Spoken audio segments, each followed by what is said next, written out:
Good evening, everyone. Official scorecard here. Big up to Enfield, aka Subhash Kunwar. What's up? What's up, everybody? Hold on, just give me a second.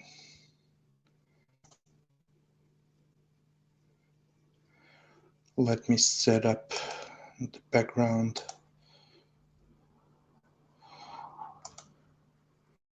Here it is. Okay, so on the menu tonight, as you can guess from the thumbnail, Devin Haney versus Jorge Linares.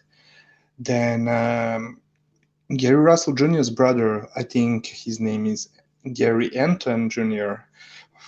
He was fighting on the other card, on the card of Oubaali versus Donaire. He was facing a guy who got robbed by Adrian Brunner in the last fight. I want to say a couple of things about him. Then Subriel Matias versus Batyrzhan Jukembayev, as well as the main event. Of course, Nordine Oubaali, he was facing Nonito Donaire. By the way, anyone who's listening to the show, feel free to drop your 2 cents to let me know what you thought about these fights. And yeah, hopefully later I will be able to talk with you about these fights and to basically chat with you guys. Okay, just give me one moment. I have to, oh no, everything is set up. That's great. Okay, so I guess that in this case, I can go straight to 2 fights that I wanted to cover. First on the menu, well, see, and I was on the fence even about talking about this fight because I told you what I think about some of presumably top fighters at 135 division. So I almost decided not to talk about it at all. But I'm ending up starting this episode with it. Haney versus Linares, okay. First thing first, it's visible that Haney's style is heavily dependent on his jab. He's a boxer. You can say that he works a lot on his jab, and that this is something that is going to become his main weapon. He doesn't have big punching power, etc. But that's something that I would assume all of you know. Now, if you remember, his was his previous fight against the corpse of Gamboa that was exhumated from the archaeological site. I think so. Well, see, to me personally, even despite being the WBC version champion at 135, to me Haney is still a prospect, just a prospect with a belt. Now there is a lot, I would not say confusion in fact, about who's the real WBC version champion. Is it him or is it Teofimo Lopez? Now, for the record, you know that me, Official Scorecard Boxing, as well as the man behind the brain behind the show, Corruption in Boxing, we don't give a fuck about these belts. Our eyes are the only belt needed. You know that. We do not give a fuck about the official scorecards, just about official scorecards' opinion and Corruption in Boxing's opinion. So yeah, first of all, we do not give a fuck about who's officially the champion because many of these guys are bitches, but I'll get to it later. But I have to say that if you're someone to whom it is very important is Teofimo Lopez really undisputed champion at 135, well, I would tell you, no, not at all. Because, yeah, despite Haney receiving his WBC belt through Gmail, he received the right belt. So yeah, the franchise belts do not matter, and supposedly they are not available for the unifications. Oh, what's up, Del, aka Blue Collar Sports TV. Big up to Del, thank you for being here. Yeah, I'm Phil, aka Subash, big up to Del. Yeah, I guess every guest of this channel already knows about his boxing channel, Blue Collar Sports TV, but in case you're unaware of him, I strongly suggest you to check his channel out, pumping up good content constantly. And by the way, on top of it, he has a new channel that with just a couple of videos is blowing up. And so maybe Del's long-awaited retreat to Bulgaria is coming sooner than he expected, because the other channel, the gore and horror channel, is blowing up. It's called, correct me if I'm wrong, Disturb the Reality. He's talking about the serial killers, the fucked up killings, etc. But enough of it. Haydar Mahmoud, what's up, man? The first time I'm seeing you here. Thank you for tuning in, man. Big up to Haydar. L-Dog, Zdravo to you too. What's up, L-Dog? L-Dog has his own channel. I think it's L-Dog. Correct me if I'm wrong. L-Dog, big up. Pewdiepie. He's saying Donaire is a beast. Yes, he is. Oh, he's been a beast for a couple of decades, and man, this is very good stuff from Donaire. The Shepherd of Suns. Hello to you, bro. Hello, Shep. Another new visitor, and in fact, a new subscriber, Banana Boxing Nation.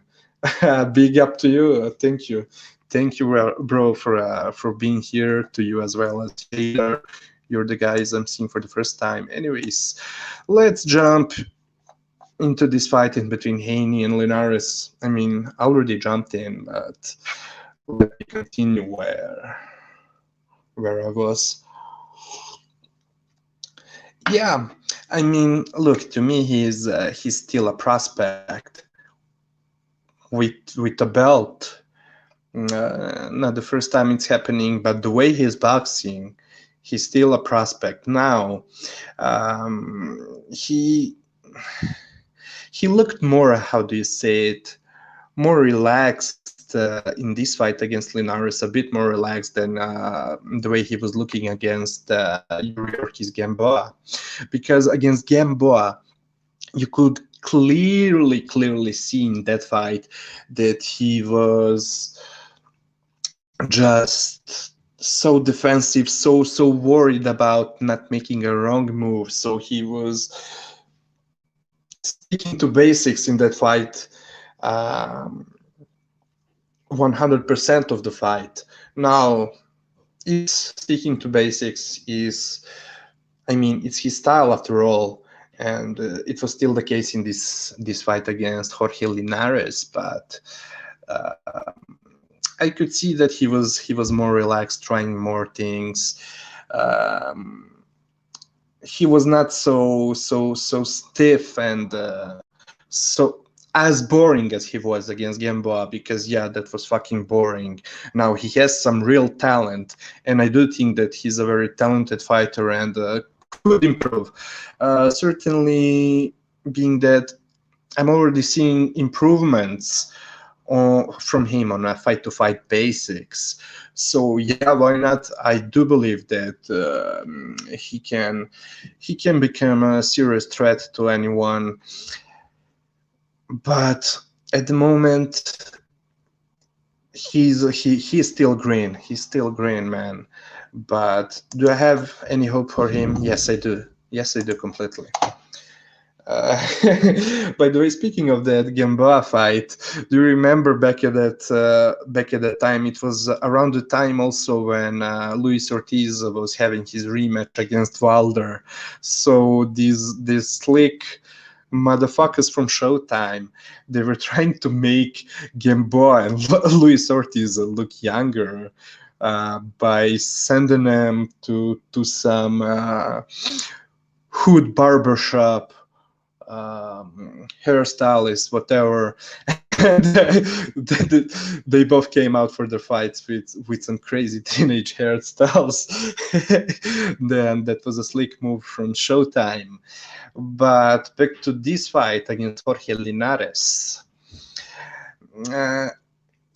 Yeah, I have notes right in front of me on my PC. I have a lot of things that I've seen from all these fights that I'm going to talk about in this Haney fight as well. A lot of good things that I've seen from him, because this was the very first time I was really paying a close attention to what he's doing in the ring. So yeah, many good things I'm seeing from him against Linares, as well as many things that he should improve, and some very bad things. But yeah, he's good at throwing the DK punches at the end of his combos. For example, he would throw a, let's say, 3-piece combo, and then in order to safely step back to the outside of Linares' range, while doing so, he would throw some soft punches, some soft jabs or right hands on his way back, moving back. So that way, he was making sure that he does not get caught with counters on his way out. But at the same time, I saw that he rather quickly devolved from that plan after really sticking to it at the very beginning of the fight, because after the very beginning of the fight, he stopped doing so as often. He was still doing it here and there, but it was obvious that that thing with decoy punches for him that are enabling him to move safely out of range, is still not something that's been installed in him to the point of becoming the second nature to him. But with more training camps, I'm sure that it will become the case. So yeah, certainly, because Haney to me seems, I'm going to say a lot of even bad things about him. You already had the opportunity to hear me talk about it. But one thing is sure, he, at least for now, he seems like he's taking boxing seriously, he's training seriously. And with the talent that he has, I see no reason that he does not improve. Now, to what point will he improve? It's a good question that we have to wait and see. But yeah, by the way, jab and right hands to the body. That's another thing that I wanted to talk about. Yeah, throughout the whole fight, he was doing something very simple yet very nice. Very nice to see. Very very basic but effective. Again, at least it was effective against Linares, and it was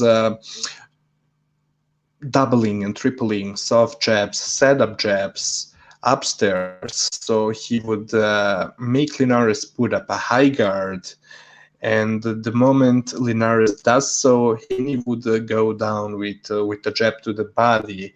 Later, he slowly started adding straight rights to the body instead of the jab, and right hooks to the body. So yeah, that was something that was very nice to see from Devin Haney.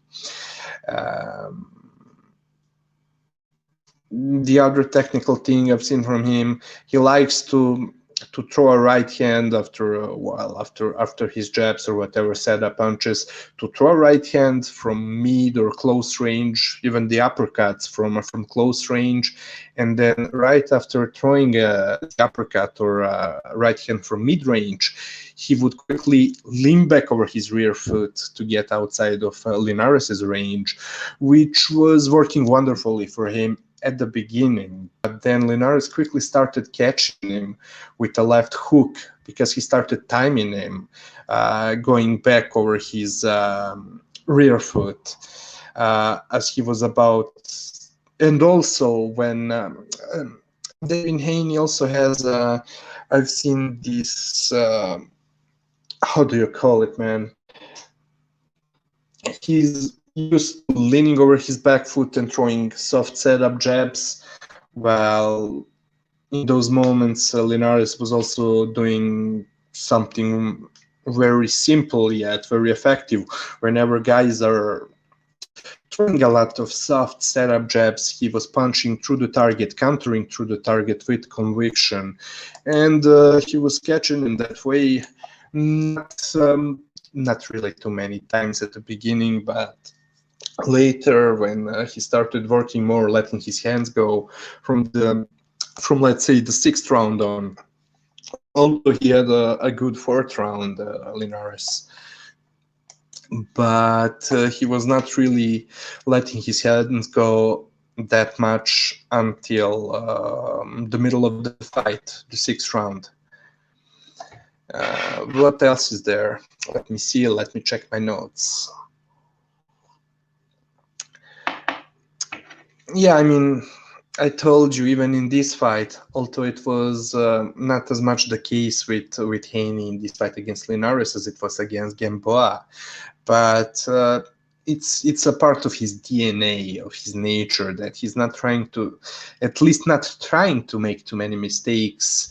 That's why he's so defensive in his approach, and is trying to stick to basics, which is a good thing. But also the good thing from him and his team is that this time at least they were not, yapping about stopping Linares. That's a good thing, because boxers should learn that they'll get roasted on the internet, rightfully so, for how that saying goes. When you cash the checks, your mouth is cashing the check, no, writing the checks. you're asking cash, something like that. But you get me, anyways. Let's go to the next one.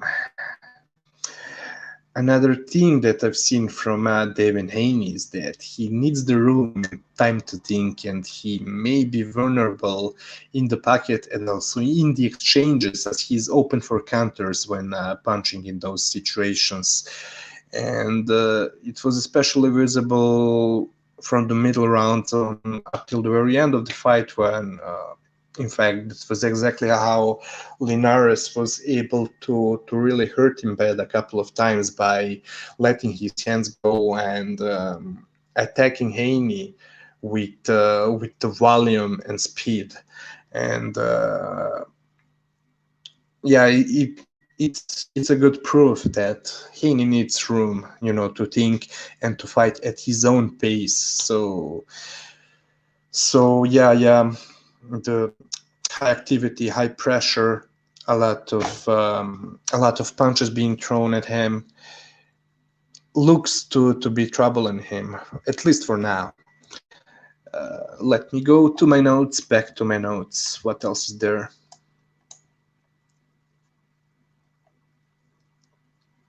Yeah, another thing that Haney has a tendency of doing is dipping low over his rear foot, and that's how Linares was catching him with a lot of left shovel hooks and uppercuts, left uppercuts, sometimes left hooks too. And yeah, well, I already told you how he likes to throw a punch, then lean back over his back foot and deep low, put his upper body on the outside of his rear foot. But also another thing that he has a tendency of doing is leaning forward with his head forward, and that's also how Linares was catching him. He landed some vicious left shovel hooks and left uppercuts. In fact, that was the exact way how he hurt him in what was that, the 8th and also the 10th or the 11th round. Good thing about Haney, another good thing about Haney is that I've seen him at least trying to work on the inside of the clinches a bit. He was not extremely effective at it, but I've seen, and I'm talking about fighting on the inside and the clinches throughout the first 9-10 rounds, not the things that were happening in the championship rounds. That's something else. But in the first 9 or 10 rounds, what Devin Haney was doing, he was when he was coming in and clinching, he was not clinching all the time, just in order to wait for the referee to step in and separate them, but instead Haney was trying afterwards. He was trying once he was able to step to short range. He was trying to make some room for his uppercuts, things like that. Now, he was not really effective with it, but it's clearly something that he's working on, that he's drilling in his training camps. So that's another nice thing to see from Devin. Hopefully he improves it. I believe also that he would be very vulnerable to the left jab, left hook combo, because he always pulls his upper body back over to his rear foot, like I told you, and leans low on the outside of his rear foot. Yeah, all these things that I'm saying, that I'm breaking down about his style, keep in mind, you heard it here first. Because if anyone else, enough of being humble, being on that AJ shit, if anyone else, if I'm not giving myself props for what I'm doing, nobody else is going to do it, and you can see it on the internet. The COUP detatofboxing not always getting the credit, but It's all good. I'm going to do it myself. Let me go to the chat room for a bit. Eldog saying Haney is a good fighter. He can be good, but he cannot be the next Floyd, in my opinion. You know what? Not surprising. Same for me, Eldog, at least for now. I mean, look, he can improve. I can see him even improving a lot. But just take a look at where Floyd was at Devin Haney's age. You know that it's all being blown out of proportion when it comes to Haney. But I'll get to it later, don't worry, Eldog. But thank you for that comment. And yeah, I do agree with you, totally agree. Yeah, Devin Haney, another good thing is that in this fight he showed me a nice move of things like quickly dipping low and weaving to the left to throw a left hook, and to throw a left hook upstairs. So he's standing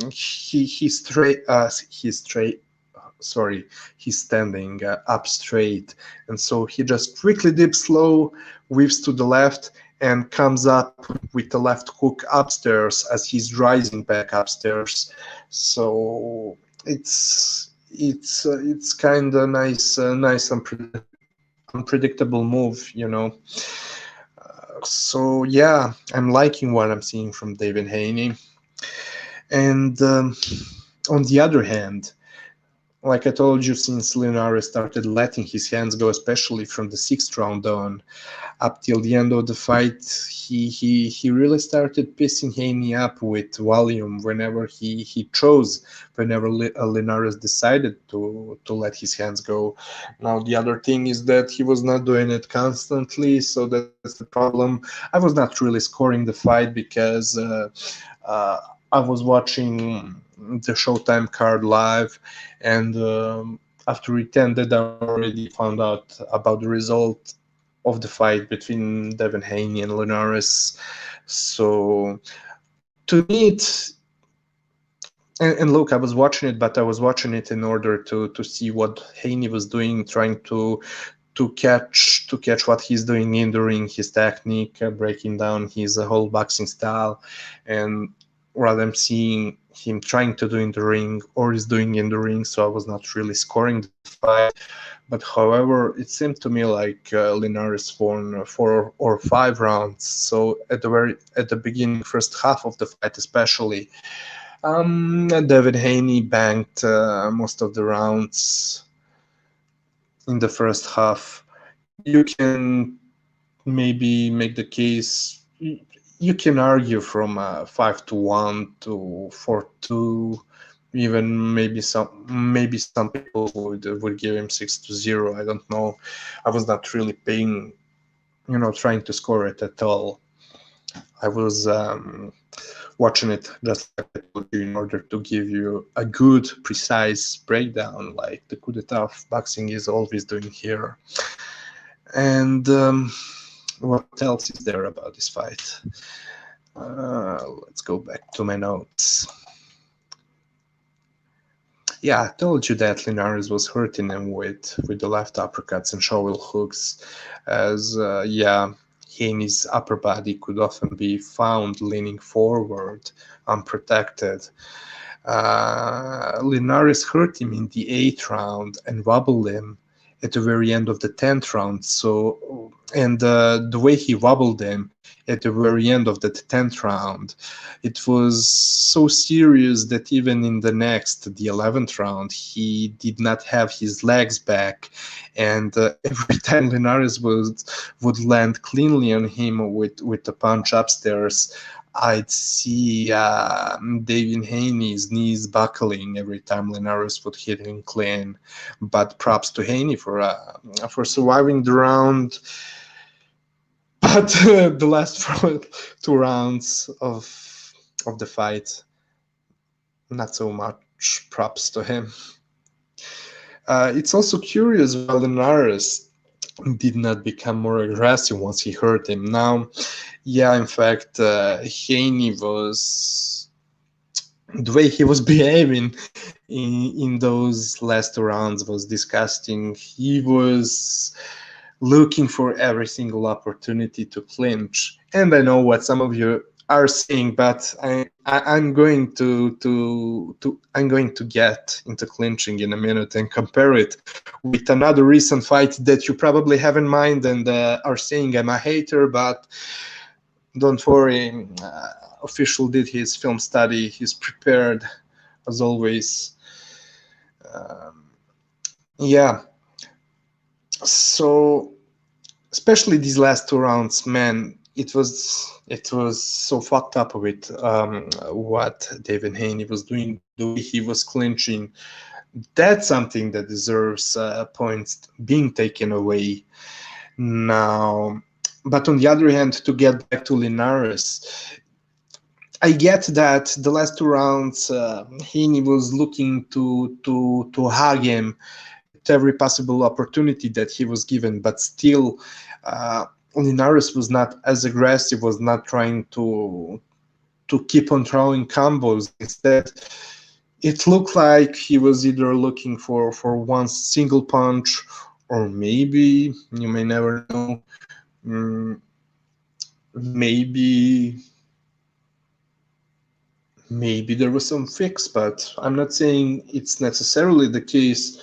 But the way Linares became so passive after visibly hurting him a couple of times, oh man, I didn't get it. And I'm repeating one more time.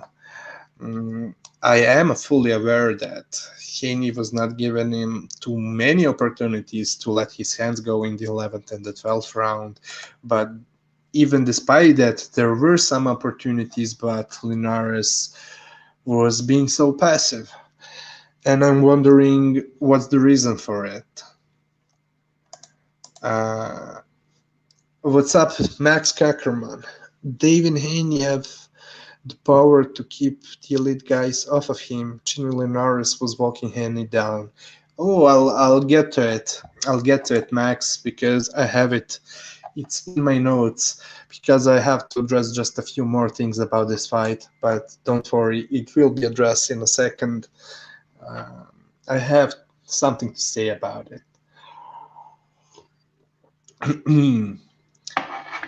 Hold on, what's next? Yeah, especially these last two rounds. Devin Haney and him clinching, then while in the clinch, turning his head away while being in the clinch and complaining about the rabbit punches, while number one, there was almost not a single rabbit punch. It was to the side of his head.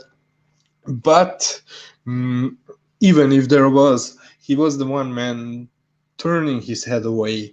So, and even the ref said him, no, continue. But yeah, I would say that Haney's ring IQ is not bad at all. He knows he's doing different things, so he knows when to clinch, etc. Even that thing that we don't like. I mean, it's still it's good to know how to do it and how to use it. I'm not defending him, but it's good to know it. What else is there? I'm going through my notes. Yeah, this fight is overall a great experience for Haney. That would surely make him better, at least for a bit. So, yeah, while I'm having all this criticism for the things he's not doing right, I'm doing it from the standpoint of an analysis of how do you call it? Of someone who's doing the breakdown, the analysis, and on the other hand, I know that he's young. He has a lot of time to improve. So it's not like I'm shitting on him. I'm just mentioning all these things that I'm seeing during my breakdowns during my film studies, you know. So yeah, even despite that, I would expect him to improve. Sorry, just to write something. Sorry, I'm streaming now. Yeah, hold on.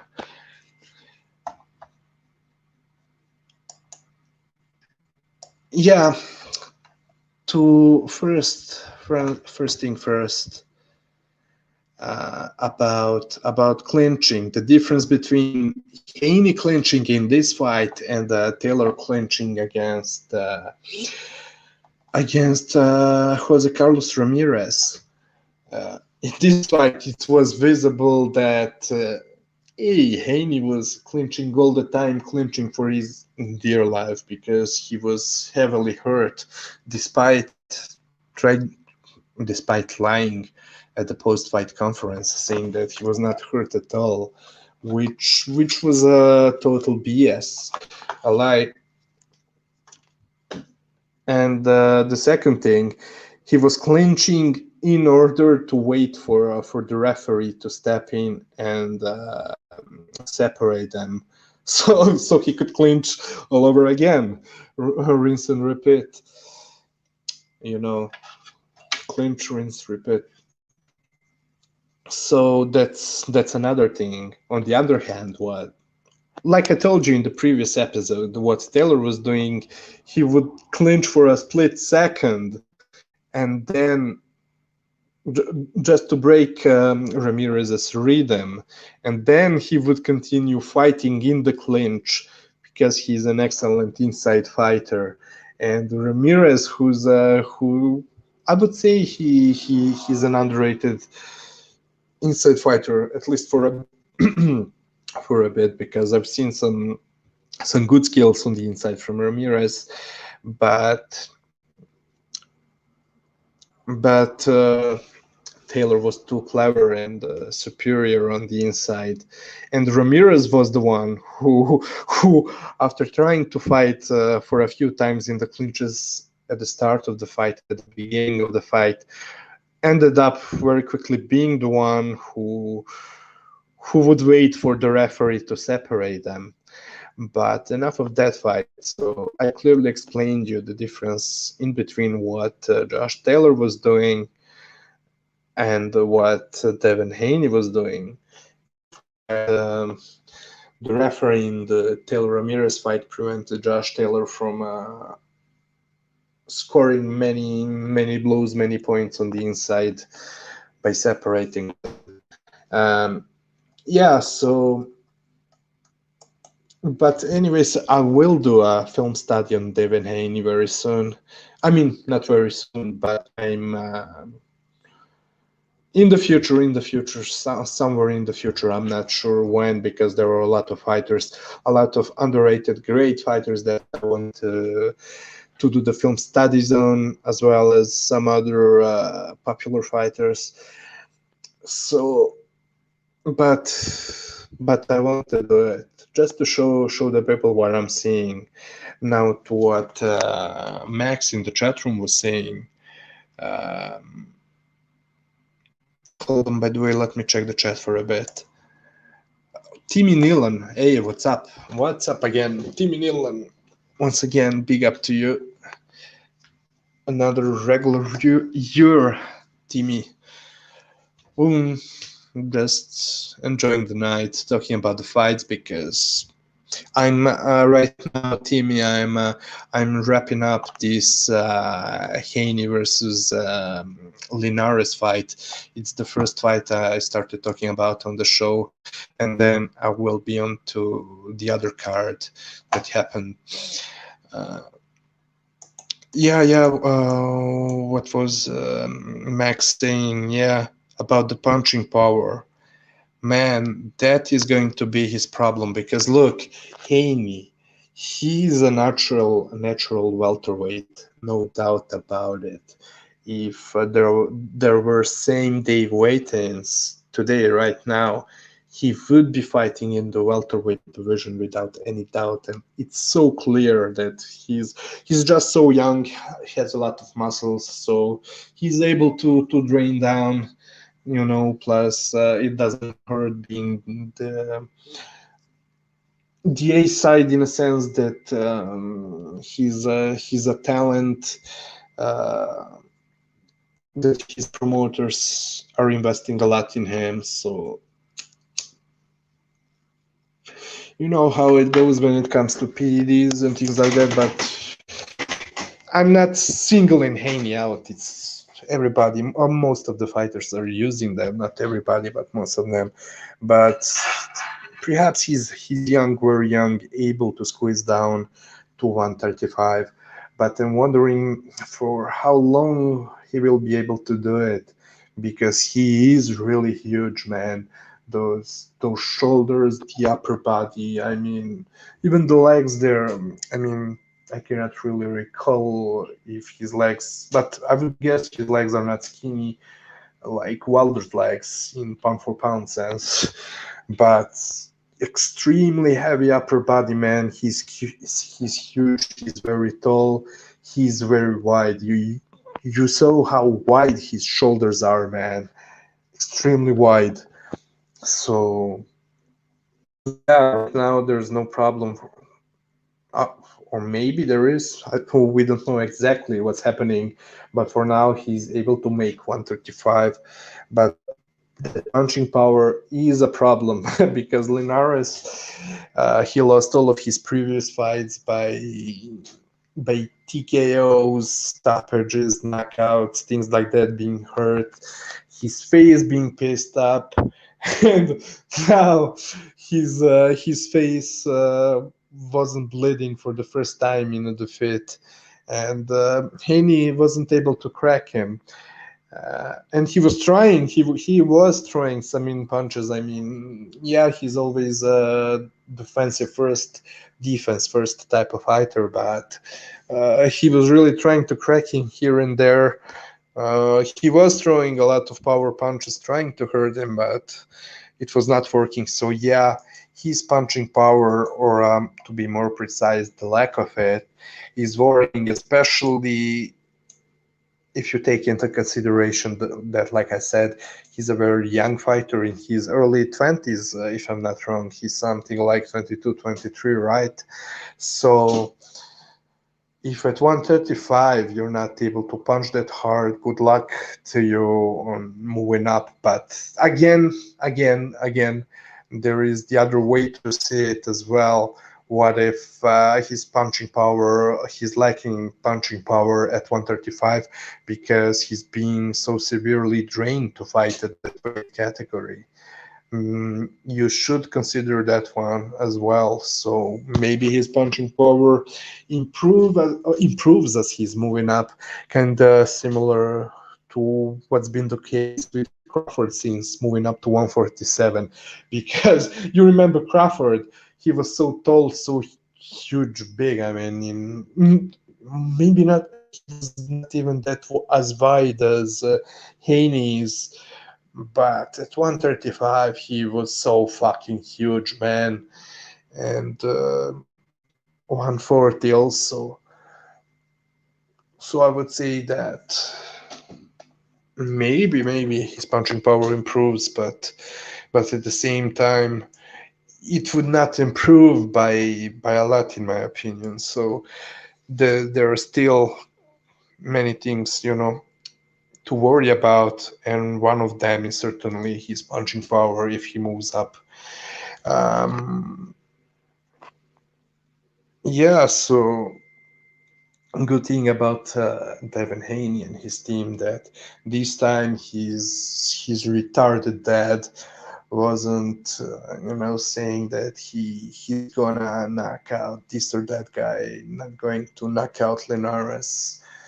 Um, yeah, because they saw how it backfired on them for a good reason, and yeah, but at the same time, I want you just to keep in mind that nothing changed. That these are still the four queens, aka the Fag Four. These are all divas. I mean, one thing I decided to do, just the way they're using boxing in order to get rich and you know, get rich based on the drama without giving us great fights in between them. The same way I'm going to use them and their name when needed in order to, you know, try to help this channel, the coup d'etat, grow. So that's what I'm doing. But at the same time, not selling out, not kissing their asses. When I talk about them, I'm gonna be talking about them the way I'm talking about the other fighters, meaning that I'm analyzing their boxing, things like that. I'm not into drama, into the latest tweets in between Bill Haney and Teofimo Sr. because they're both retards, fucking retards. They can fuck off, they're professional liars. And man, their sons are behaving like bitches. I mean, keep in mind, I mean, I have to repeat myself, these four retards are being called the four kings. Let me tell you why there are four queens. The Fag Four. Not a single fight in between them yet. Not a single fight in between your Fab Four. So fuck the American media, fuck Teofimo, Lopez, Senior and Junior, Bill and Devin Haney, Tank Davis, Queen Garcia, fuck the magazines, fuck the big TV networks, fuck them, fuck. Hold on, who's in the chat? Give me a second. Oh, Intangible. Big up, Intangible. Intangible Boxing News, another channel. Matias almost murked Jukembayev. Oh yeah, man. I'll get to that fight in a second. First, right before that, I'm going into... Is his name Gary Antuanne Russell, right? Gary Russell Jr.'s brother. And his fight against Santiago. Because I wanted to say a couple of... Excuse me, please. A couple of things about the fight. Now, this Russell's brother, Antoine, man, he's I can say that he's very talented, very promising. Not the best, the highest possible talent in boxing. You know, not the talent of the highest order, but very good man, very promising boxer. Quick hands, but also short hands, fighting at 140. I like the snap on his punches. Has a lot of snap, not pushing his punches, so has some explosiveness and quickness. I like that about him a lot. And there are a few things about him, two things that remind me, and I'm not comparing him at all to Pacquiao, but remind me in some regards of Pacquiao, his left hand. Now, he likes to throw a lot of 1-2s and 1-1-2s, just like Pacquiao was doing, especially in the earlier stages of his career. Before he started get tricked by Freddie Roach and added many other things in his arsenal. But excuse me for a moment. So the first thing that reminds me of Pacquiao is the way he throws his straight left. Now, in this fight, I've seen him throwing a lot of looping left hands, southpaw left hands around the guard, etc. And I mean, yeah, they can be effective, but are not nearly as effective as his straight right hand. And also, I can get why such punches would looping punches would be thrown to set a trap, to move the opponent's guard to the side, so the next time he can come in with a straight left. But anyways, when he's throwing his straight left, it's very snappy, you know. It's very short, very silky, you know. I like that punch. And when he's throwing it from mid range, he's coming in. Well, just like Pacquiao, he's I don't know how to explain it. He's leaning in when throwing the left hand from mid range with his upper body and his head going behind that left hand, going forward, leaning over, like Pacquiao was doing, you know, when he would throw a straight left and then pivot out on his right foot. Or even like you can also compare it to Bernard Hopkins' straight right, where he would lean in with his head. But unlike with Bernard Hopkins, Anthony Russell and Pacquiao are not using their head in the illegal manner, hoping to catch the opponent with a headbutt. Yeah, so I told you about his looping and straight lefts.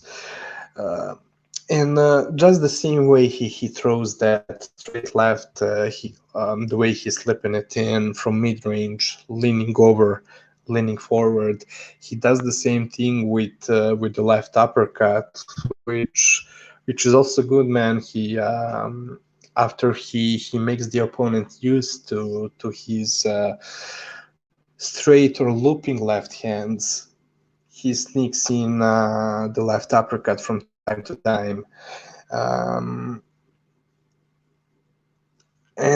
Yeah, another good thing about him is that the way he throws his right hook, which is also a very snappy punch. He's not pushing it at all. It's compact, it's explosive, and not only that, but he likes to move his upper body back over his rear foot when while he's doing so, while he's throwing his right hook. So it's really nice, man. Really, really nice to see, because that way he's going out of. He's taking his upper body back outside of the opponent's range, thus he is preventing eventual counters. Now, let me see my notes, because there are some, I mean, more than few good things that I've seen from him, but also bad things that he was doing in the ring. By the way, if anyone can tell me how old is he? But I liked what I saw the other night from Russell, from the lesser known Russell, member of the Russell family. Hold on. I'm looking at my notes.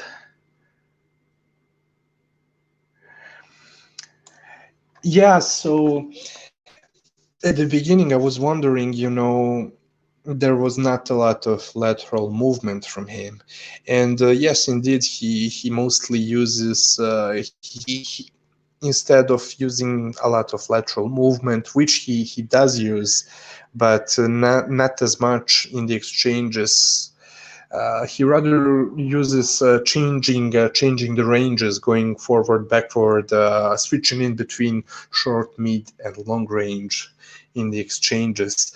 But one good thing that I've seen, because at the moment I was wondering why, when he was throwing his left hand, that short straight left hand, why he would not pivot out on his right foot just like Pacquiao is doing, throughout his career.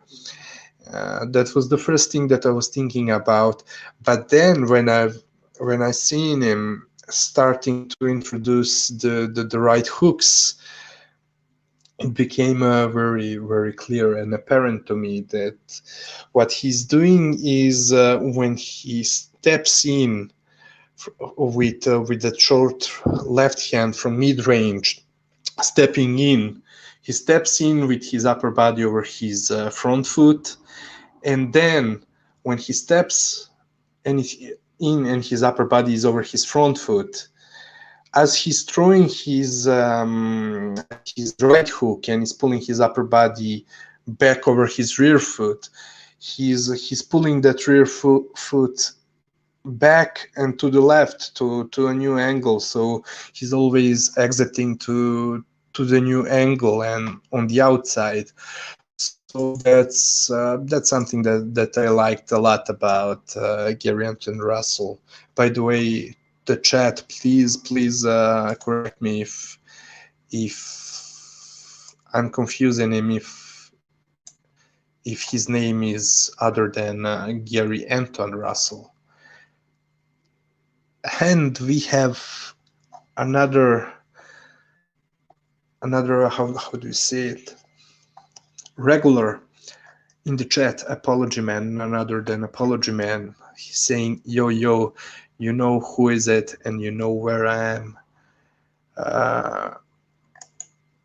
Everybody knows that Apology is in the gym, pumping that iron.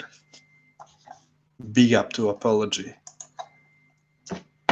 who's, by the way, another member of the PDA family, so big up to them as well.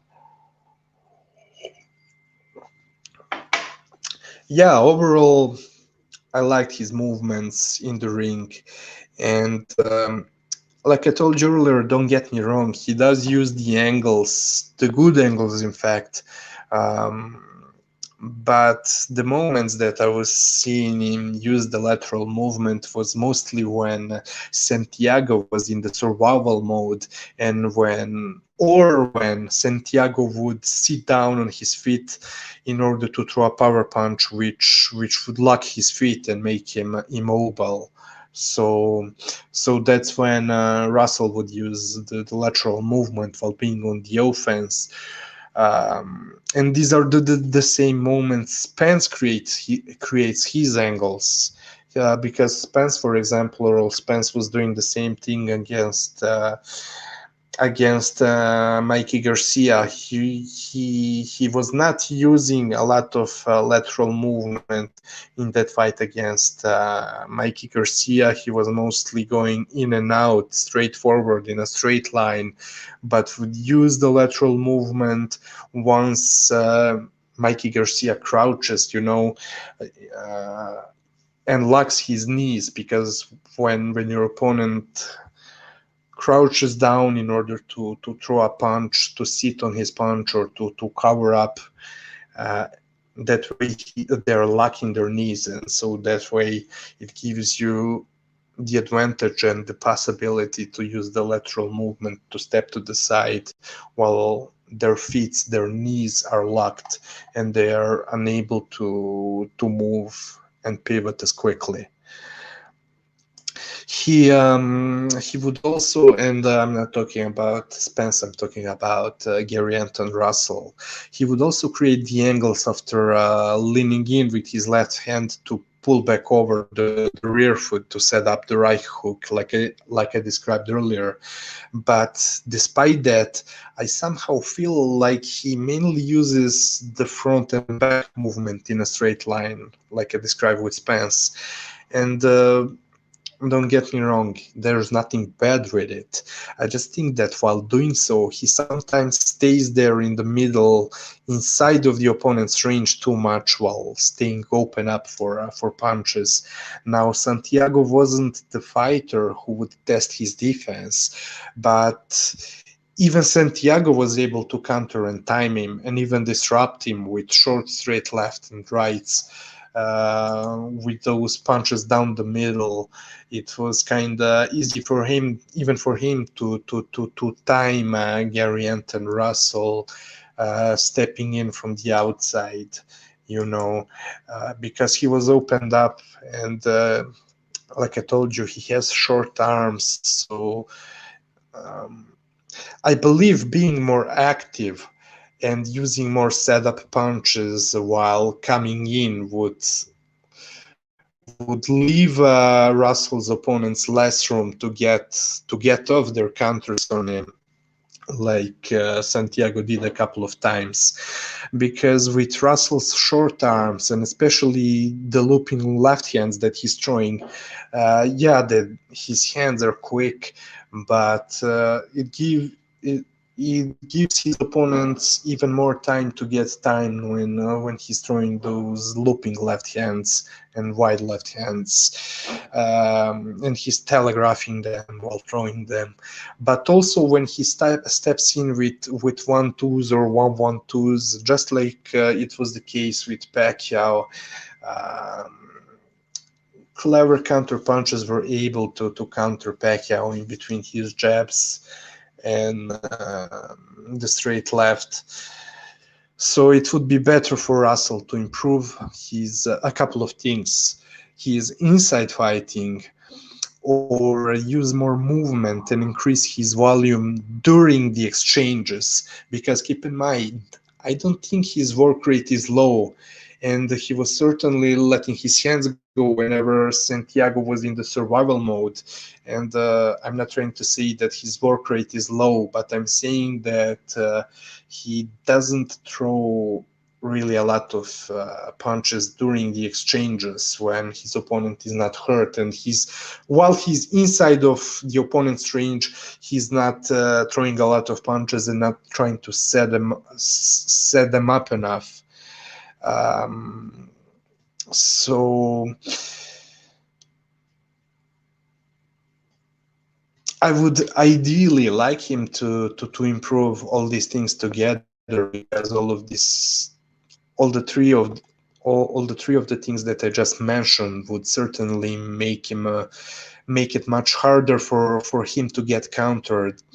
And if he improves those things, he would become a beast at 140, in my opinion, because he's already a very talented, promising talent. I liked a lot the things that he was doing. So it tells me the things that he was doing or trying to do in the ring, some moves. When I'm doing my breakdowns, my film studies, it's easy to me to see when fighter is trying or doing something in the ring, to see that they are drilling in the gym some of those moves that I'm seeing. So I've seen the same thing from Russell. He's certainly working in his gym on some good moves. He's drilling them. He can even become better with them, deadlier with them. And so, yeah, a couple of more things about Russell. One thing that I've seen from him that I didn't like a lot is when he throws his power jabs, he telegraphs them too much. I don't know how to explain it, but it's so visible that he's about to throw a jab when he tries to step forward with a power jab or a double power jab. It's very easy to see. Another thing that I was thinking about during this fight brings me back to him looking vulnerable to me during the exchanges, to what I was saying earlier. I was wondering how would he fare against a pressure fighter with a very high work rate. Now, again, I've seen him doing the good things like throwing very quick counters while using the lateral movements a couple of times when Santiago pressured him, and Russell did great at those few moments, but I'm wondering what would happen if a high-quality pressure fighter with high volume would do against this current version of Gary Anton Russell, So there is a possibility, in my opinion, that he may be bothered by a high volume pressure fighter, but in the couple moments where I've seen Santiago pressuring Gary Russell, he was doing extremely well, but those were just few moments. And plus, on top of that, Santiago is not a fighter of the highest order, no diss in him, but not very skilled at it. Excuse me. But overall, Gary Antuanne Russell, I would say that, and this was the only fight that I've seen from him, the first time for me watching him fight. I think that after this fight, I can say that he's a very talented and promising fighter with a very good offense that he's working really, really good in his gym. On his attacks and tactics, very clever things that he's trying in the ring, doing in the ring. Judging by his by this fight, which, like I told you, is first time me watching him fight, it seems like he can become one of the top fighters at 140. I'm not sure how much time he would need to do so. I just think he should improve his defense. I'm kind of critical about it, but like I told you, even with Devin Haney, it's not that, I'm expecting too much from these fighters that I want them to be perfect, because no fighter is perfect. It's just I'm just simply telling you what I'm seeing from my film studies. But yeah, it's natural to make some mistakes and improve. But yeah, I do think that he's good. Just think that he should improve his defense. Otherwise, I'm looking forward to see him fighting again and improving and stepping up the competition. That would be it about Russell versus Santiago. 2 more fights on the menu. Yeah, what we have. Yeah, Subriel Matias against Batyrzhan Jukembayev. And after that, it's Oubaali versus Donaire.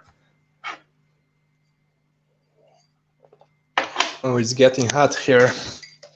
Have to open the windows up. Let me light up my cigarette. And let's check the chat room. Oh, triple JJJ is there. Bon Jovi, cannoli. Yeah. Oh, big up, triple JJJ. A backbone of this chat room. Big up, triple JJJ. Yeah, so let's get into this fight in between Subriel Matias and Batyrzhan Jukembayev. Matias, aka like just like me and corruption in boxing, named him Simon Phoenix. Because he's a demolition man with, plus on top of that, with the same hairstyle as Simon Phoenix.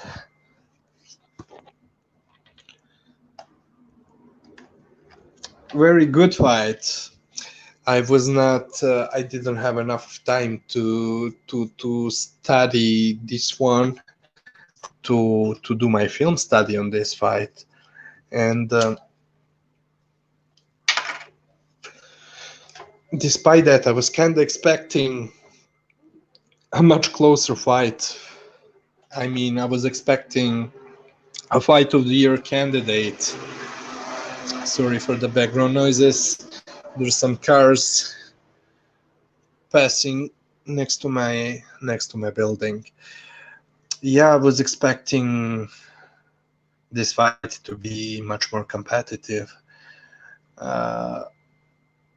because from the footage that is available, I do think that almost all the professional fights from Jukembayev are on the internet, and I was in the process of downloading them, but didn't have time to really watch them, study the fight before this fight. But enough with that.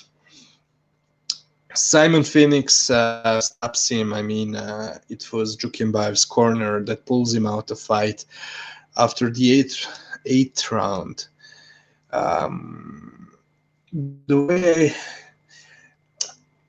The way the fight went, I don't think it was very difficult to score. The first 2 rounds I gave to Jukembayev. The third round, I remember it was competitive, but cannot remember to whom I gave it. But it was certainly the round where Matias was starting to let his hands go. And from that point on, he was very dominant up till the very end of the 7th round, I think, if I'm not wrong, where Jukembayev caught him and fucking wobbled Matias with a counter right hook, and I'll get into it and how it happened exactly. But yeah, great performance from Matias. He was, as always, very aggressive, fan-friendly fighter, and he deserves a lot more respect than he's currently getting. He's probably one of the most exciting fighters in boxing today, along with the light flyweight Julio Cesar the flyweight, sorry, excuse me. The light flyweight Julio Cesar Martinez, super flyweight Roman Gonzalez. I mean, I'm sure there are many other exciting fighters, but him and those 2 guys I just mentioned from the top of my head are probably the excuse me, 3 most exciting fighters in boxing today. Very offensively minded, very underrated. He's like, I mean, fuck, I don't want to compare him to Terminator. He's Simon Phoenix. He's about destruction. Now, he's boxing behind his high guard, and mostly looking, to get to the inside. His ranges are he can box on the inside. Very underrated inside fighter.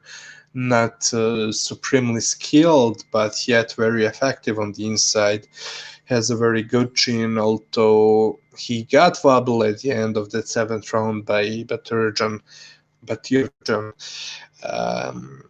But again, we are talking about an opponent who's very heavy-handed and explosive himself. So there's no shame in getting wobbled by him, especially by a counter punch, because he was throwing his own punch at the time of being caught by Batyrzhan's right hook. But basically, I would say what things that would probably be effective against Subriel Matias is pivoting and hooking around his guard, because he likes to use that tight high guard coming forward. And and even Batyrzhan Jukembayev, he was having a lot of success at the beginning of the fight with those pivots, while he still haven't succumbed to Matias's pressure. He was able to not really keep the distance, in a sense that he was boxing from the outside, because that's definitely not what Jukembayev was doing. But he was able to constantly stay at mid-range and pivot from there and use the lateral movement. And so Matias, with his high guard, he's open for the hooks around the guard from both sides. And I tell you why from both sides.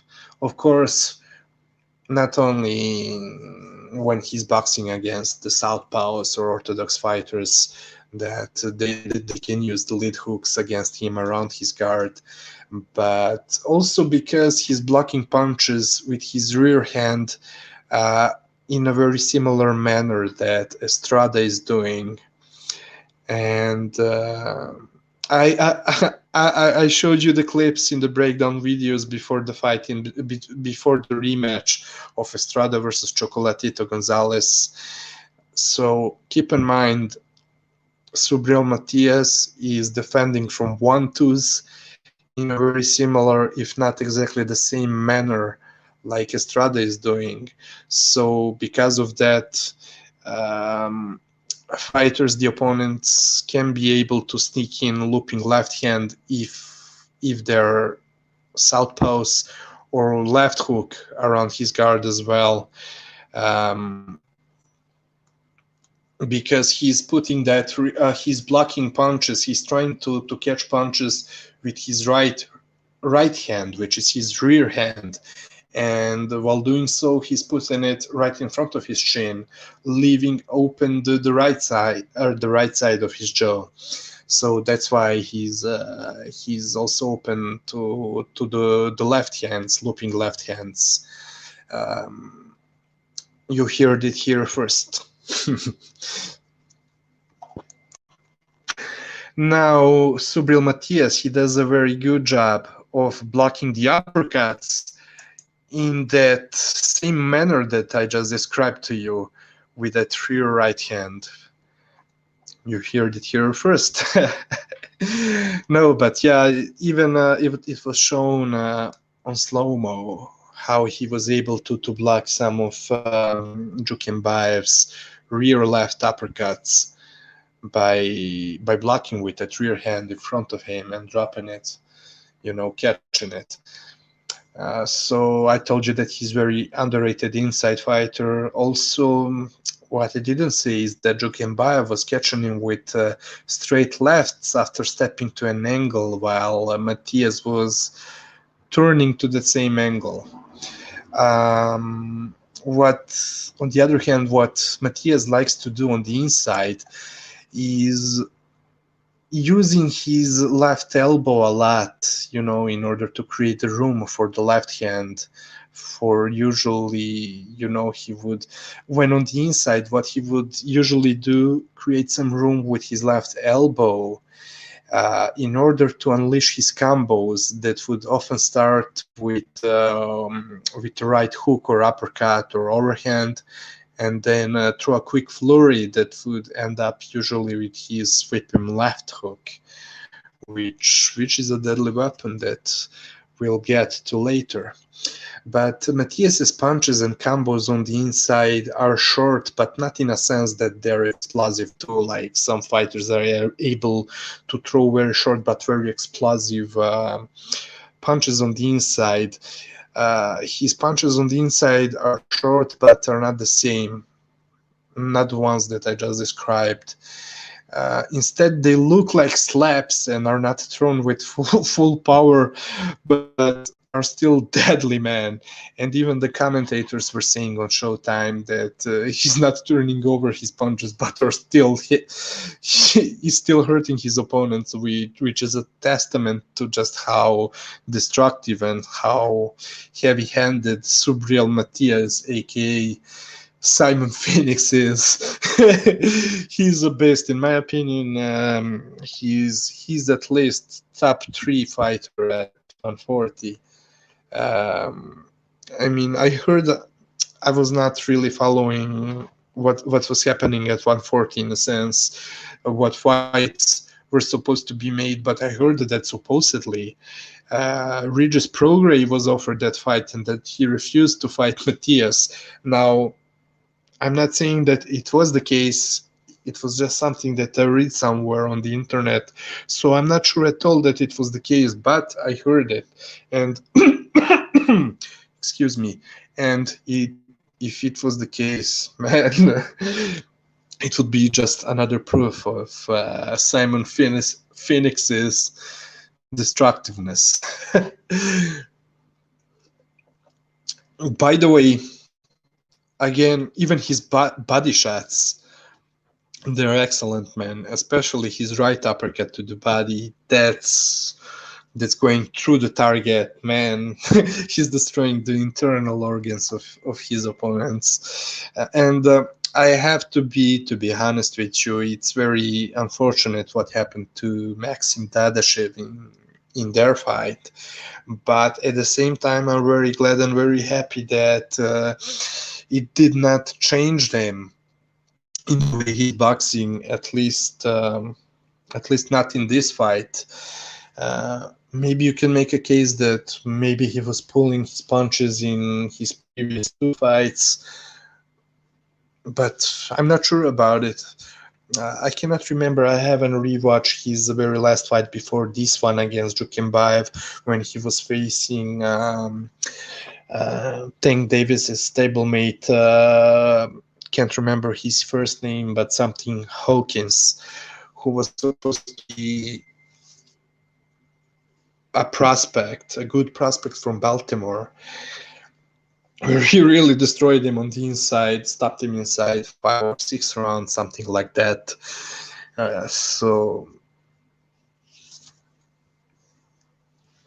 yeah, but you can maybe make the case that maybe I cannot remember even his fight against Maxim Dadashev's stablemate that he lost to on the card of Fury Wilder rematch.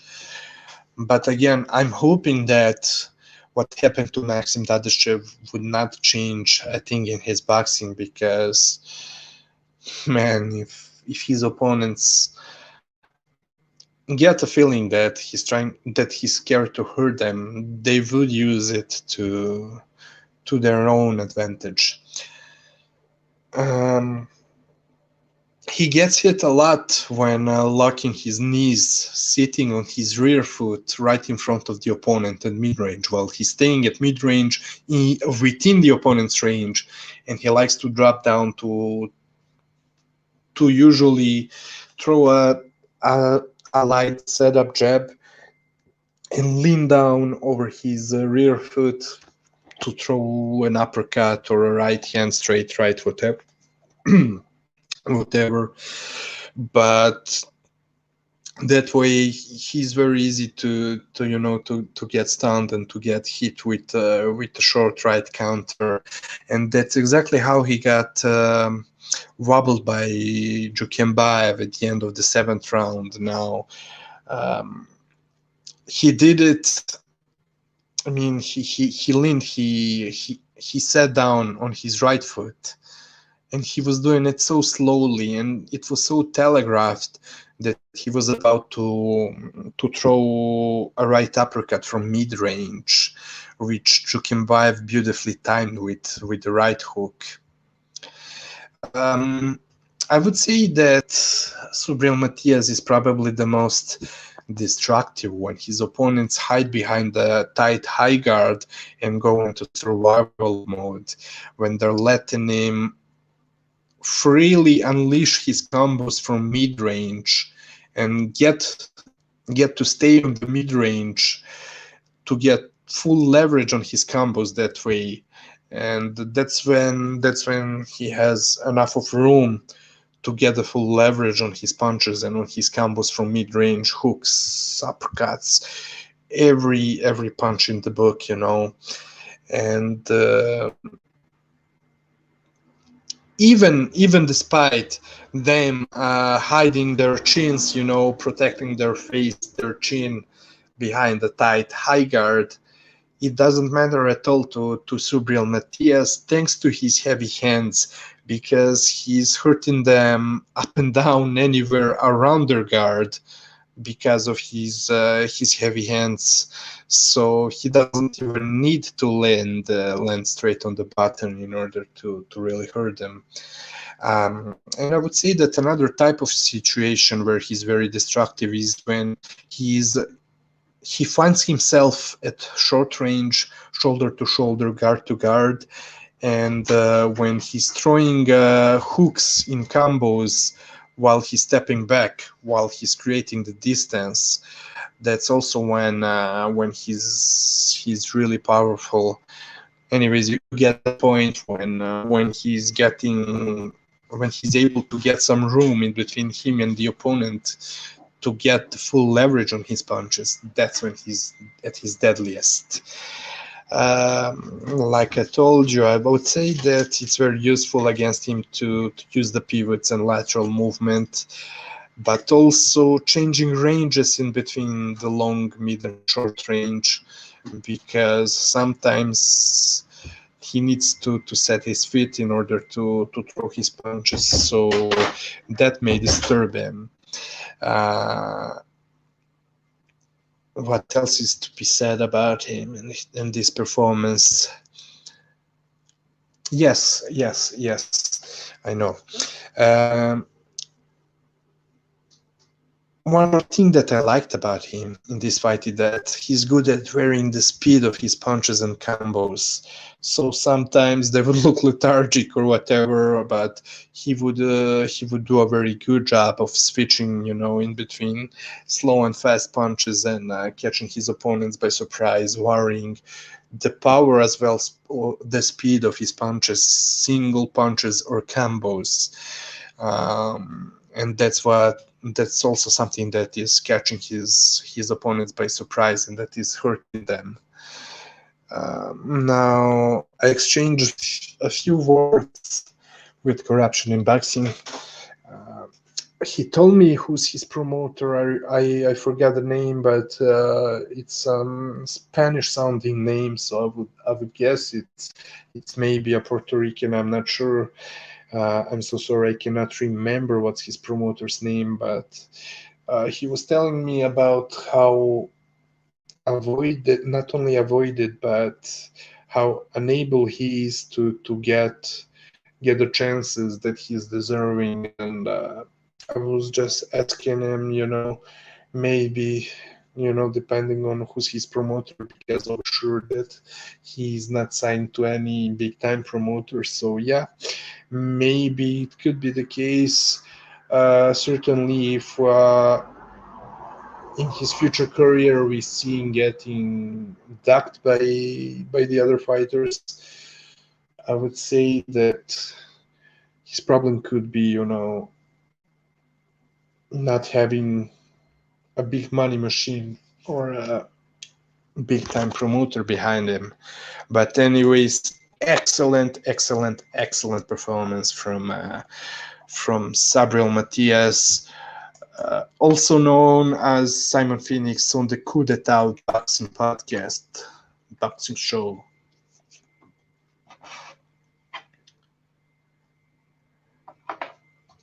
Let me consult the chat room to see if no, nothing's there. Okay, so it brings me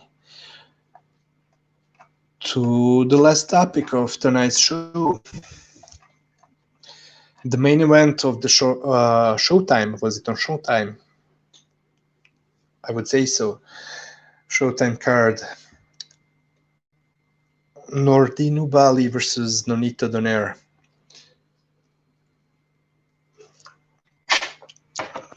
First of all, big respect to both fighters, but of course, Donaire, amazing performance. Destructive. His career revived since he got into that WBSS tournament, World Boxing Super Series. And him moving down to 118 as well, to bantamweight, where he refound his force, his power. He's too destructive for the most of the guys at this weight class. He's a big bantamweight. Judging from what I'm hearing from people like our friend Diego Bandido, he's very serious. Him and his family are very serious about being healthy and living the disciplined life. So that's great to hear, and he deserves nothing less than that. He deserves to keep on I would not say surprising us, but threatening us with fantastic performances at the very end of his career, because he is already, what, 38 years old. So huge props to Donaire. Also, in this fight, I was okay with any of them two winning, because I like Oubaali a lot. I was not really following his career, but once that I really paid attention to him, I saw that he's a very talented boxer. I like a lot his movement, etc. I mean, his quick hands, a very attractive style to watch in the ring. But ultimately, just like the Takuma Inoue fight suggested to us, Nonito Donaire's power was too much for him. Because remember the fight in between Oubaali and Takuma Inoue that took place on the card of the main event, which was Naoya Inoue and Nonito Donaire. Oubaali was boxing beautifully, but he got hurt and wobbled by Takuma Inoue by the end of the fight, and so it was a very telling moment. Although he was a heavy betting favorite for this fight, which was kind of surprising, because people were wondering how much Nonito Donaire has left in the tank after that punishing, that grueling fight, that classic in between him and Naoya Inoue. But it looks like this virus-imposed layoff did a lot of good to him, and it did a lot of good to many other older fighters, in fact, with him being one of them. Yeah, so he had enough of time to rest and prepare well for the fight, and man, he was looking very sharp, I can tell you. Now, first of all, I would like to tell you a couple of things that I've seen from Nordine Oubaali when I was analyzing his fight, doing my film study on his fight with Takuma Inoue. He's very dependent on making the opponent's jab, and he likes to bounce a lot. In some ways, he reminds me of the vintage Juan Francisco Estrada style, which is very beautiful. Now, he's not really boxing in the same way as Juan Francisco Estrada used to, but I've seen some similar movements, few similar movements based off that bounce. Now, what Oubaali is doing, like I told you, he's feinting and provoking from the outside of range, bouncing on his feet, but he needs to draw in opponent in throwing a jab, so that way he creates the opening for him to step in the pocket, to step within the range, and from there throw punches.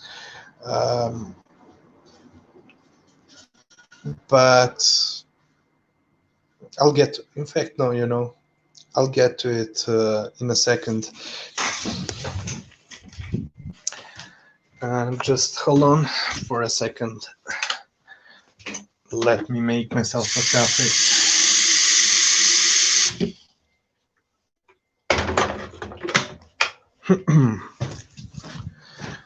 Okay, now let me go back to my notes. So, like I told you, he's dependent on drawing his opponent's jab in order to create the openings. But the thing with Donaire, as we were able to see in their fight, Donaire was not giving him the much needed openings by engaging into the jab exchanges that Oubaali uses to effectively jump in and counter. Instead, Donaire was just feinting a jab and was being very, very patient and calm. And he was only throwing compact and powerful counters through the target when only when Oubaali would be within his range, only when Oubaali steps in. But there were very, very few moments of Nonito Donaire being feinted out of position from the outside when Oubaali was feinting from the outside. So for the most part, Nonito Donaire was not buying Nordine Oubaali's feints and traps, you know. So that was very good. So Nonito was not very active. I mean, he was never really active, never had a huge work rate to begin with. But coupled with his age and his patience and his improved ring IQ, and certainly good tactical and strategical preparation for this fight, because it was obvious that him and his team did a great work on analyzing whole Oubaali style. So they were not giving him the openings that he needed in order to be effective when win rounds look beautifully like he was looking in his previous fights. That's also the very, I mean, at least the very, I just confused myself. I wanted to say that's also at the very least a partial reason why Nonito was leading much more with his straight right hand instead of with the jab, because Nonito threw some jabs here and there, but not so many of them. He was mostly, if you pay close attention to this fight, he was mostly leading with right hands. And yeah, that's why he was throwing his right hand and leading with his right hand so much, because he did not want to give Oubaali the openings with his jabbing hand. Now just give me a second. Just a second.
Yeah, okay, so sorry for waiting. I'm right back.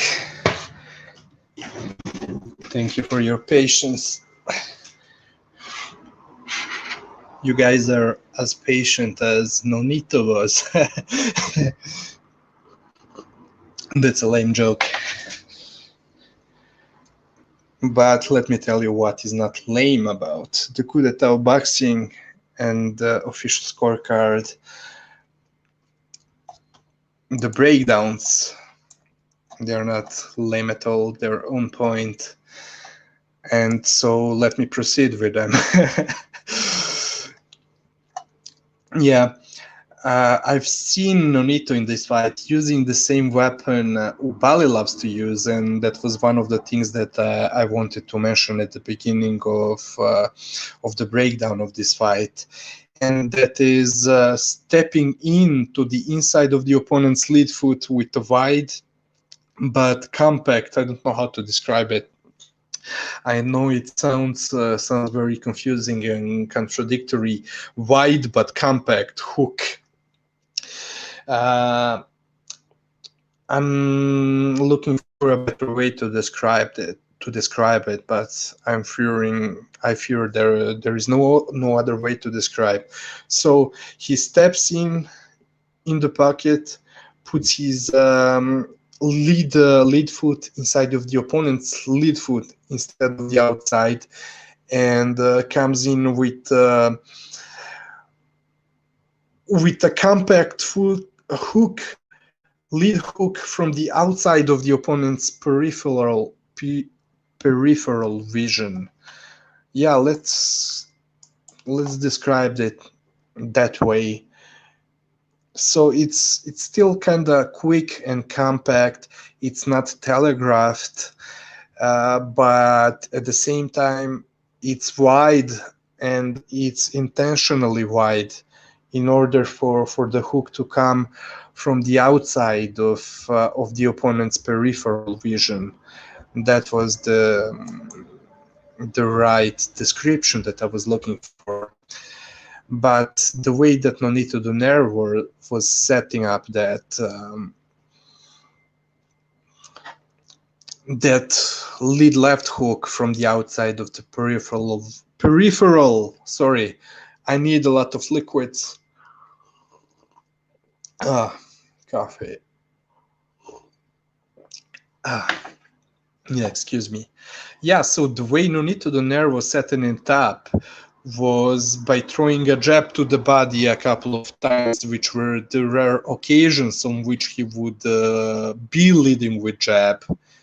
And then, after throwing a couple of jabs, stepping in with a jab to the body of Nordine Oubaali, the next time he would step in, feinting a jab, and then follow it up with that left hook coming from the outside of Oubaali's peripheral vision. You heard it here first.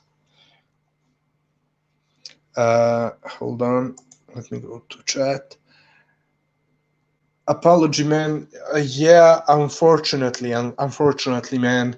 Yeah, corruption in boxing, unfortunately, which for YouTube boxing community is a huge loss, man. I mean, to any of you knowing what corruption in boxing is bringing with his analysis, you know that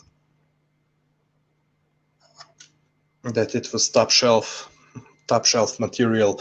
Yeah, but we still do exchange some messages with etc. about boxing, but he doesn't really have time, man. First of all, apology.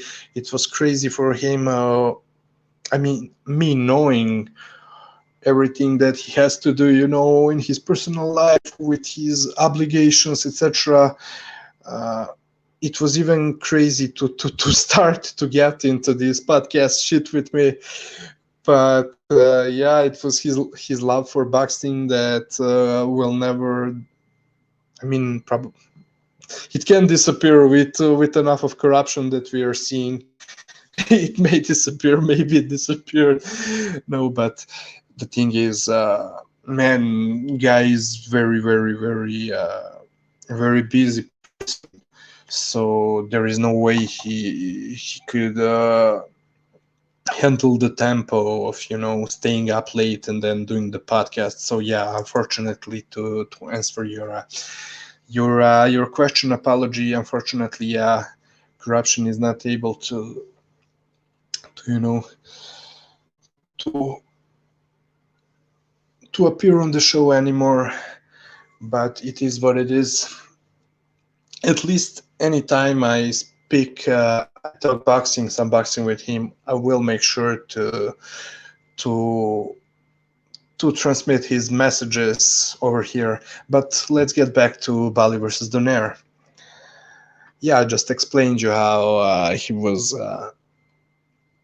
he started catching him with those sweeping left hooks from the outside of the peripheral vision. Now let me get back to my notes. Let me see what's next.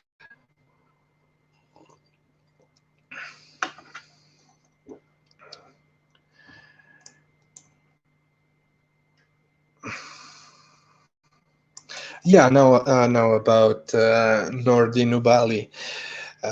Despite him being very active with his front right hand from the southpaw stance, just like I told you moments earlier, that same right hand always ends up low in the exchanges after throwing his combos every time he steps inside of the opponent's range.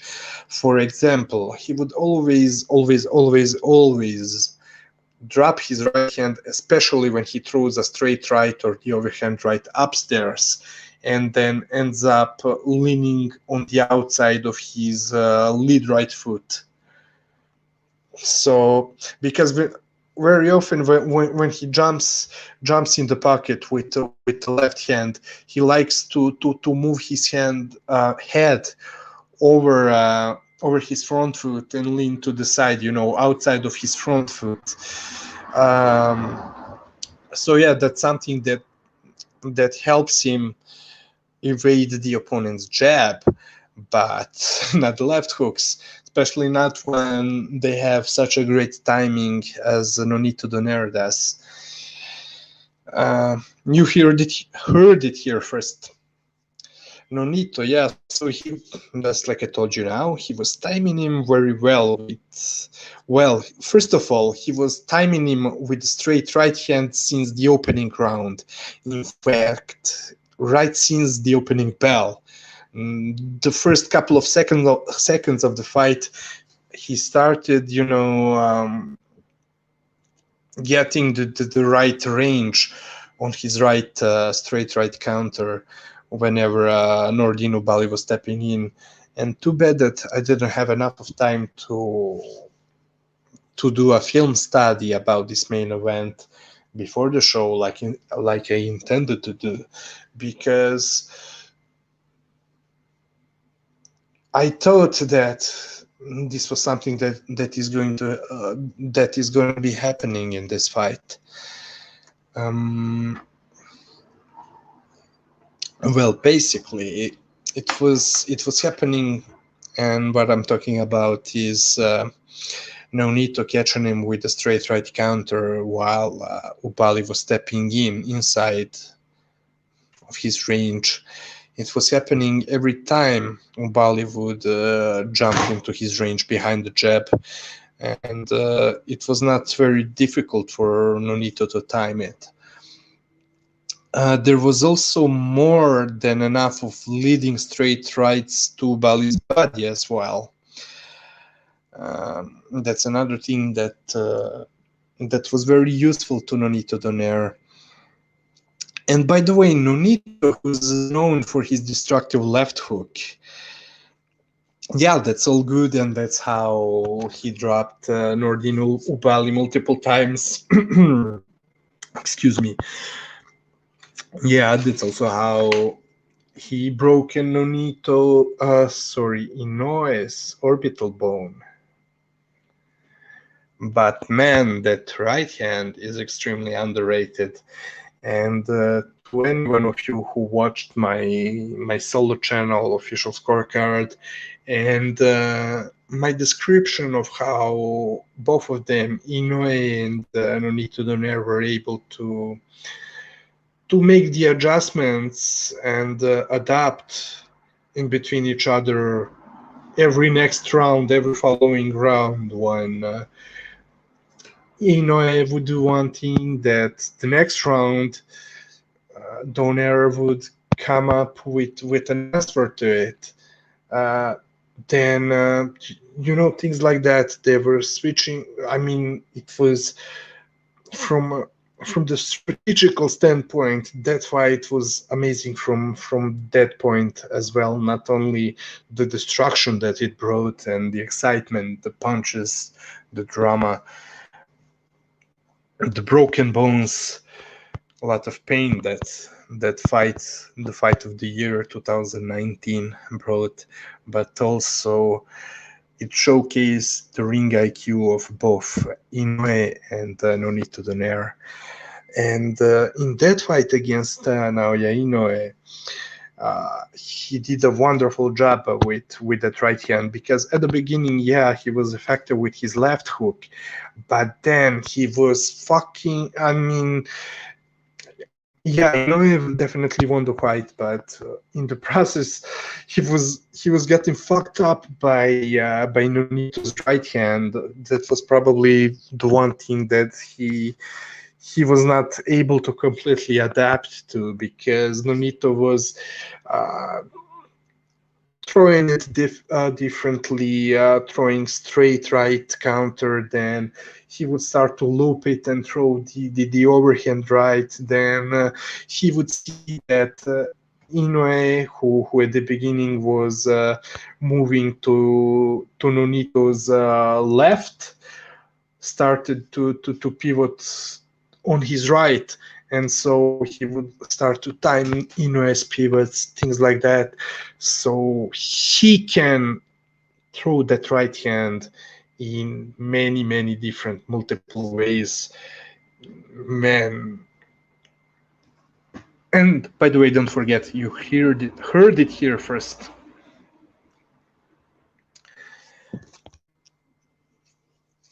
Now, talking about Donaire's ring IQ, in my opinion, it definitely improved after realizing that his physical prime ended a couple of years ago. And it was especially easy to see since he dropped down to the bantamweight division. And it's easy to see that now he's much more dedicated to setting up punches. And then again, his fight against Inoue, as well as this fight against Oubaali, are perfect examples of it. He's doing it right now more than ever, being cerebral in the ring and doing a lot of thinking, preparing very well. I mean, when it comes to his strategy and tactics in the ring, he's doing a great job. I don't know if it's Nonito Donaire himself or his team doing the film studies, preparing for the opponents, but definitely whoever is responsible for his, I would say, improved and extremely underrated ring IQ, whether it's Nonito Donaire himself, his team, or a combination of both. Huge respect, and it's very visible. Very clever fighter. Not only destructive but clever. And by being clever, he's becoming. It automatically helps him to be even more destructive, because it's the complete opposite of Deontay Wilder. His right hand is as destructive as it gets, but no setups, no skills at all. Apology Man saying you should ask the General Ness to be your new co-host. General Ness, it would be a huge honor. Word Ness is always going to have a special spot on the coup d'etat of boxing. Man is the myth, the legend, living legend. Big up to Mr. Mendoza. Big up.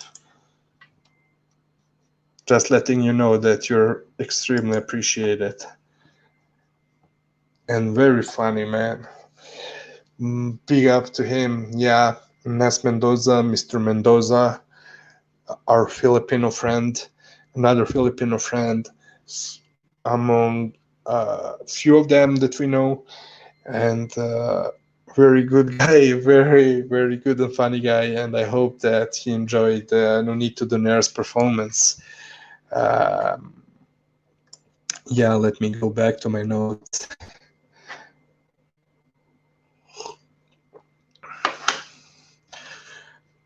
Yeah, a few more things that I've seen from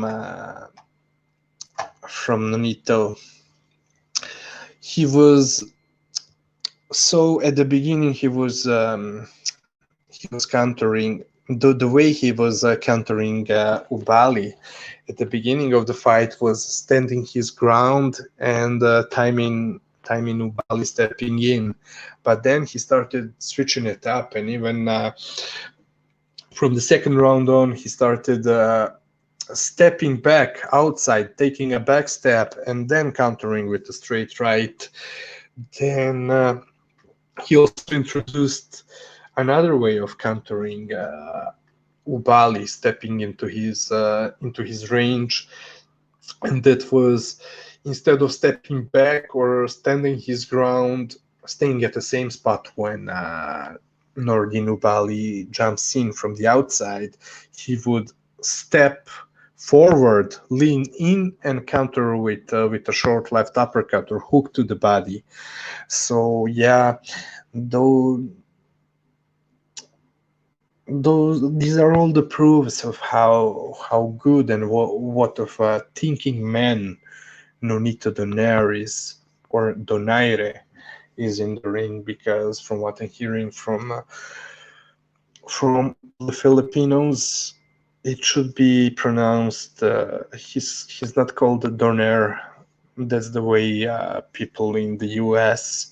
in the English-speaking countries are calling him, but he's Nonito Donaire, and I'll try to correct that myself to call him Donaire from now on, but very often I'm forgetting that. But yeah, another thing that he was countering him was adding the left hook. Hold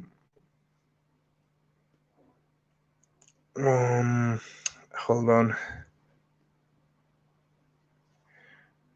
Yeah. Well, the same way when Oubaali jumps in the pocket, he would jump out of pocket, and while leaning back, he would throw a left hook. He was also leading with straight rights after feinting with his head movement and keeping his hands low. Yeah, so that's what he was doing from the long range.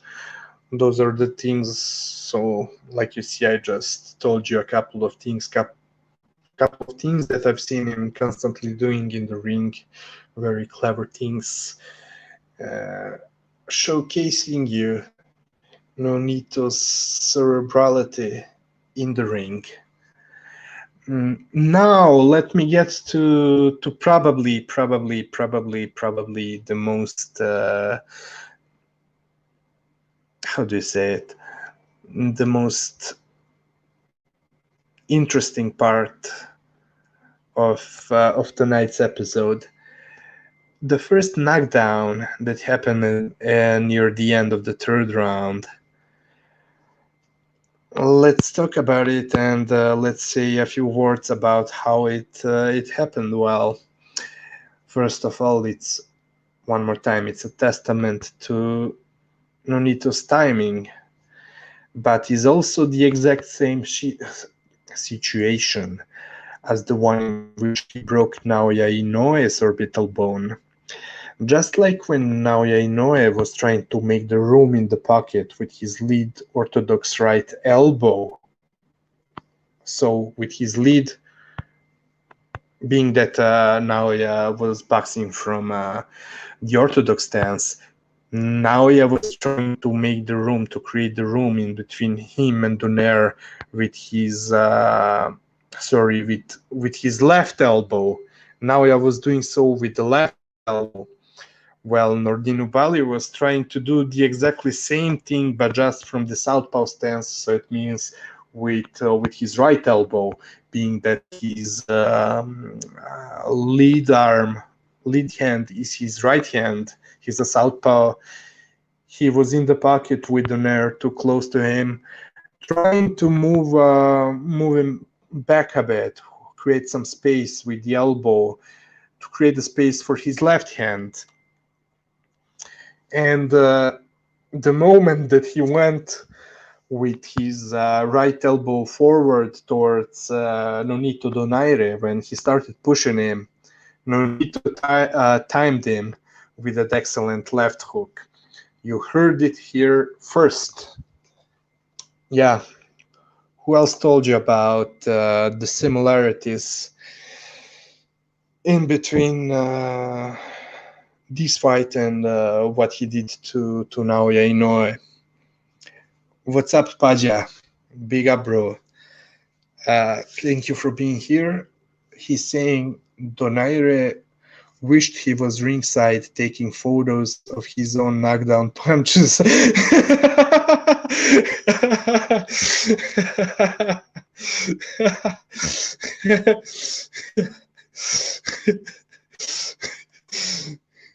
Paja, a great one.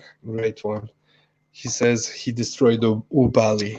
Oh yeah, man, it was a total destruction. Another demolition man in the house the last night. I mean, 2 nights ago. Yeah, man. I mean, huge respect to Bali. This doesn't take away anything from him and his boxing, his class.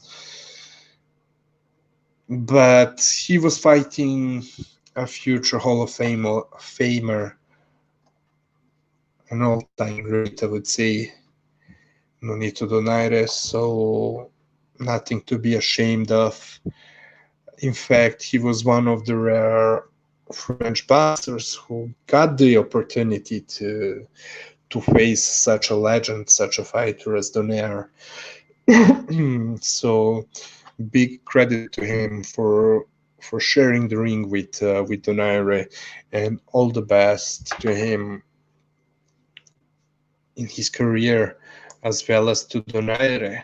But let me go through my notes. Yeah, but keep in mind, so the first knockdown that occurred in this fight in the 3rd round, it was the exact same situation like the one when Donaire destroyed Inoue's orbital bone.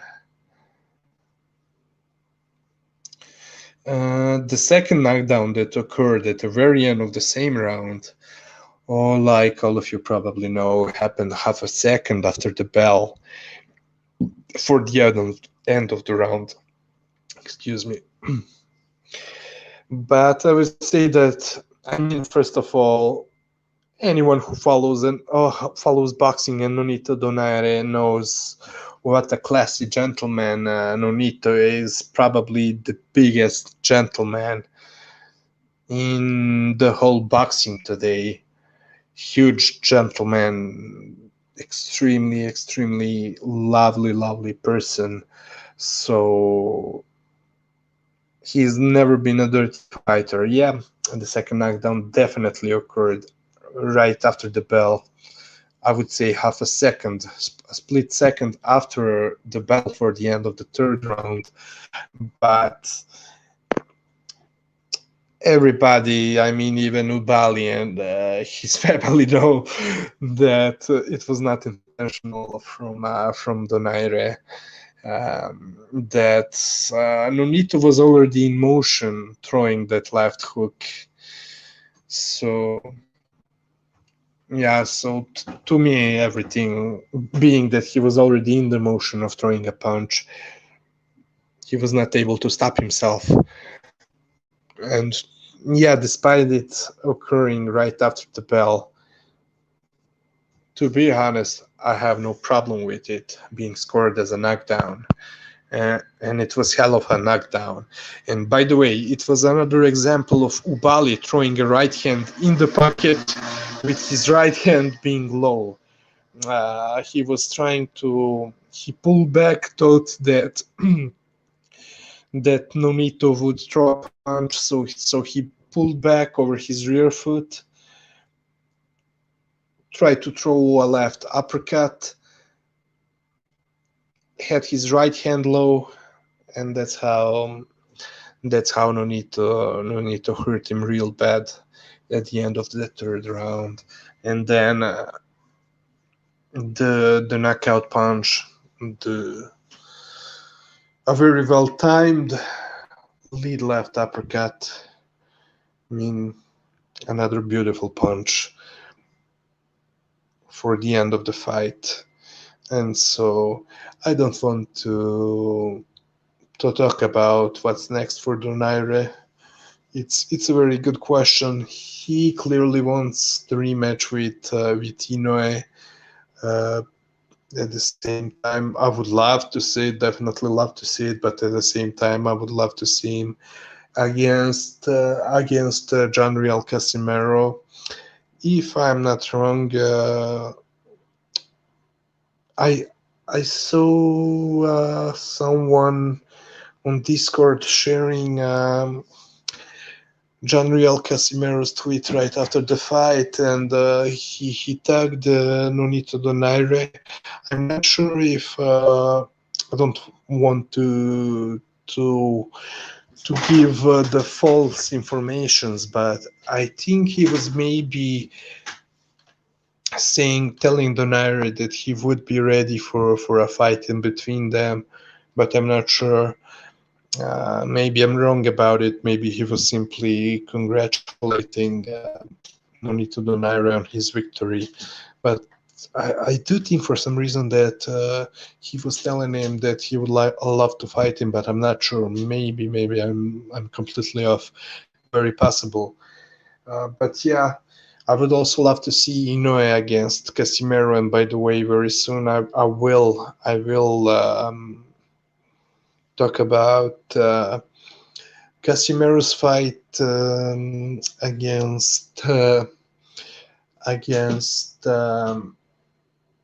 Rigondao, and also issue a public apology to Janriel Casimero, because man, and our friends Diego Bandido and Sina Musia, they heard me like 2 or 3 times saying that Casimero was ducking Inoue, and they didn't even want to correct me.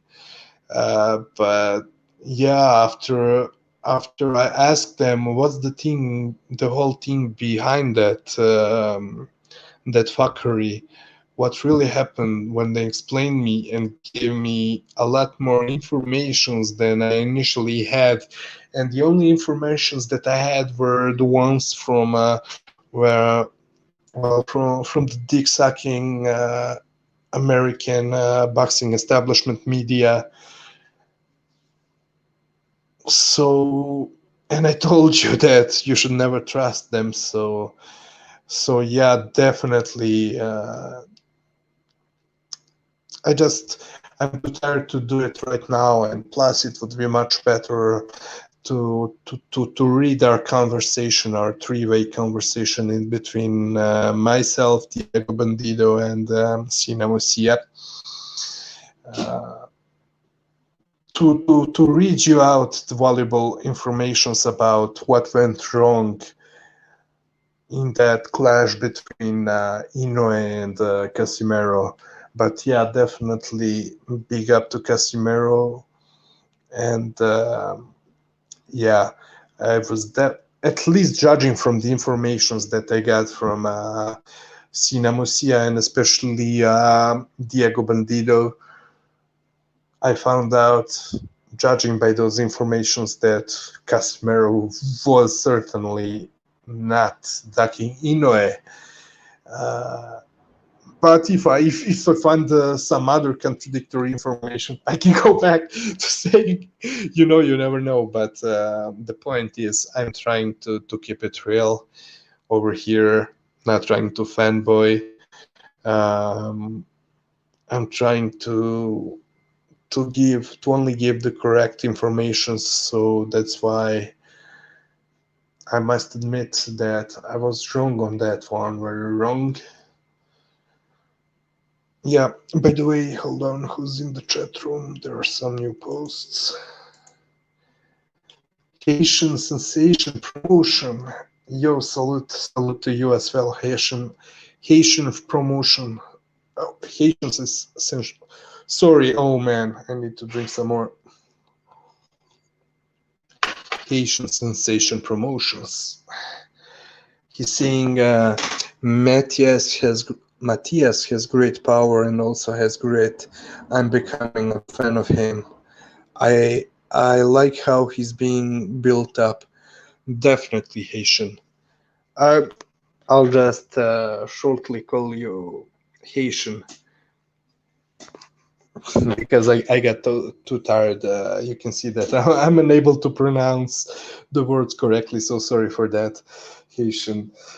Yeah, but I do completely agree with you, man. He's such a beast, and props to Corruption in Boxing for being probably the first one really talking about him and on his own solo channel. Uh, Seeing a lot of good things about Matias and his style and how destructive he is. Yeah, Haitian, definitely. Matias, he's a beast. He's a beast. He has everything. Uh, I would say yeah, everybody's saying he doesn't have some fantastic, great skills. Yeah, I do agree, but at the same time, they are not bad skills at all. In fact, he is very underrated by many parameters. And yeah, such a beast. I would love to see him get the opportunities of fighting the best opposition at 140 and not be ducked. And to fight him while he's still in his prime, you know.